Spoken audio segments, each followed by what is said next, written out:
Simon et moi étions mariés depuis 22 ans, et pendant toutes ces années, nous n'avions pas connu de véritable crise conjugale. J'avais 19 ans lorsque je l'avais rencontré, et lui 27. 12 mois plus tard, nous convolions en justes noces. Même à cette époque, il était déjà sérieux, mais c'était justement ce trait de caractère qui m'avait séduite. Tout me prédisposait à ce genre de relation. En effet, l'exemple de mes parents ne m'encourageait guère à rechercher l'amour à un si jeune âge. Ma mère était devenue enceinte de moi à 17 ans, et un mariage précipité avait été organisé par les familles concernées sans même que mon père soit consulté. 3 ans plus tard, il avait disparu de nos vies et n'avait plus jamais donné de nouvelles, ni à nous, ni à ses parents. J'avais 13 ans lorsque nous avions appris sa mort. Il faisait des courses amateurs et son bolide avait pris feu après avoir fait plusieurs tonneaux. Maman avait applaudi, je m'en souviens très bien. C'est peut-être pour ça qu'elle se tua 1 an plus tard dans un accident de la route. Elle avait bu, alors on ne pouvait blâmer personne d'autre qu'elle.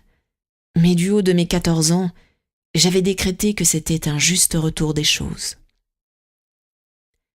Mon père, dont je n'avais pratiquement aucun souvenir, m'avait toujours manqué, tandis que ma mère, qui m'avait élevée, était une source de honte pour moi.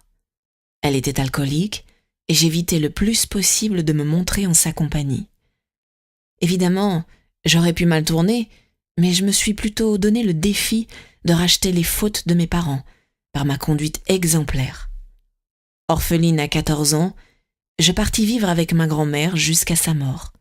J'avais alors 18 ans et j'étais parfaitement autonome. Les garçons ne m'intéressaient pas. Je les trouvais immatures et surtout, je voulais profiter de ma jeunesse avant de m'engager pour la vie. C'était ainsi que je voyais les choses lorsque j'avais fait la rencontre de Simon. Son parcours à lui était tout le contraire du mien. Il avait été élevé par ses 2 parents, qui formaient un couple parfait. J'étais d'ailleurs tombée sous leur charme avant même que mon amour pour Simon s'épanouisse. À eux 3, ils constituaient exactement le modèle de famille dont j'avais toujours rêvé.